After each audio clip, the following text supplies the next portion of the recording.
Okay, nandito tayo sa Pulpulan. At palabas na tayo papuntang Siargao Port. Okay, so binidyo ako lang ito zigzag nito kasi ang ganda. Tahimik, sikip lang pero siguro walang kamote rito. Hey. Alright, so playing cool tayo, take it easy kasi yung ito na highway, yung Palumpon pala, Palumpon. Kasi pala yung nagkakamali dyan. Okay guys, narito ngayon tayo sa part ng Ormoc. At nire-repair itong parking to. Kung ngayon lang i-repair, dati kasi luman-luma na yung mga facilities dito. So, ito tayo saglit. Ayan. Tulpo lang ang blue pa dito eh. So, dadaan pa yan sa ilog. Crossing the bridge. Ayan. So, slow down tayo dito dahil malubak. Alright. Nabaybay natin yung dagat sa highway.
Friday. Nandito pa rin tayo sa may dagat ng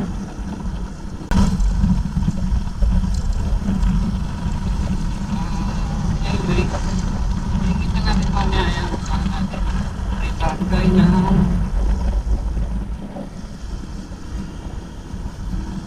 kita ni Papa.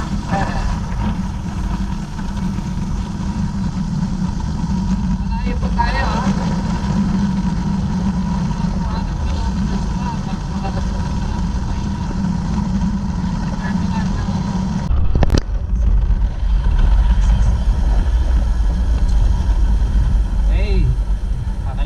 Sa Masin, Diretso Port. Okay. Ayan ang simbahan ng okay, whatever.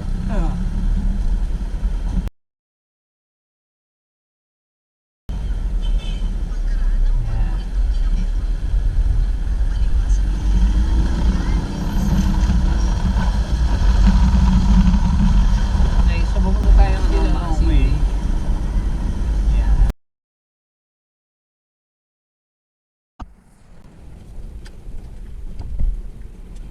Okay guys, andito na tayo sa Mahabang Agas Bridge.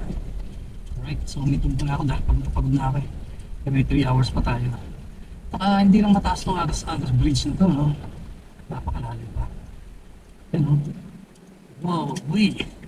Ano yung view deck ba yun? Yung part niya. Alright. So, anyway.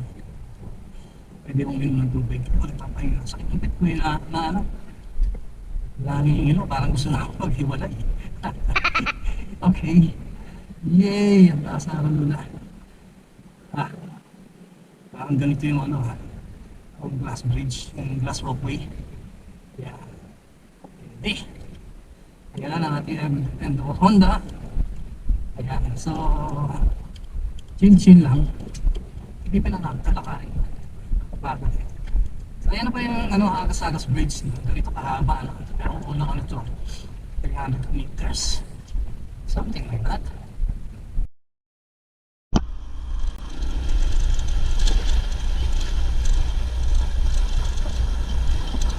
Okay, so hindi natin alam kung landslide ang pinagsimulan nito guys, pero ang tingin ko inaano nila, nilalaparan nila yung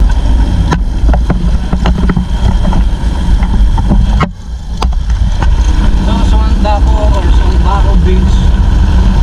Hindi ko lang alam kung ito na yung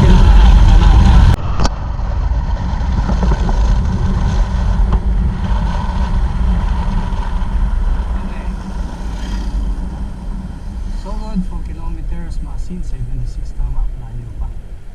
At Silago 97, so ang Beni Ferry Terminal or Malino ang ferry terminal, nandito naman ang 29 kilometers away.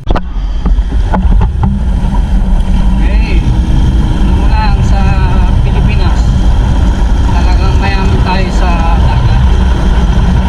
Ayan. Dito sa part ng San Bernardo, yan, dagat, puro dagat.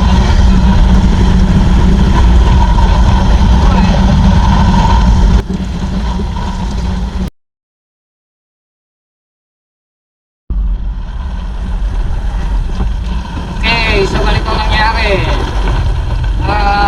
In-expect yung biyahe na 6 o'clock. Tumating yung barko ng 9 o'clock. Pero ibang barko kasi yung barko namin, dahil sa mabilis yung barko na yun, mag-rescue daw sila. So yung nakuha namin barko is mabagal. And at the same time, nakarating lang yan ng 9 o'clock. So mag-unload pa. Tapos mag-aantay pa ng pasahero kung gano'n karami yung sasakay, hindi nasa kota.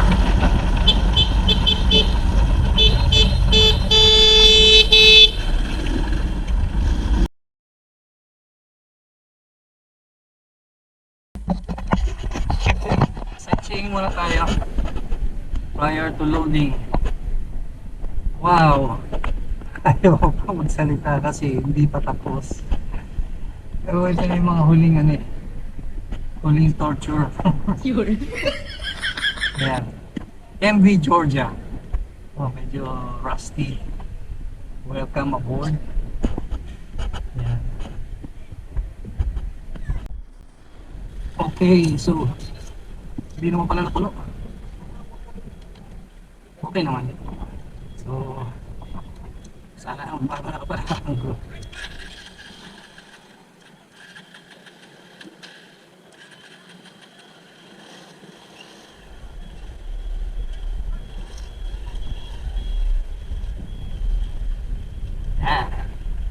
Here we go.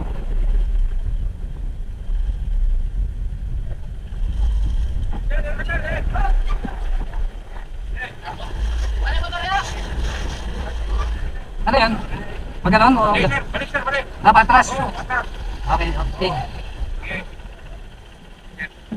Sige, balik sir. Balik.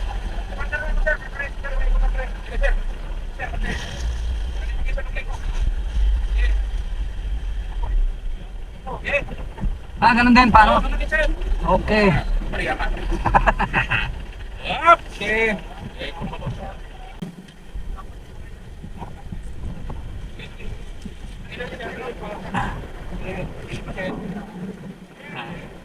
Yan ako ba? Hoy, oh! Oh, okay.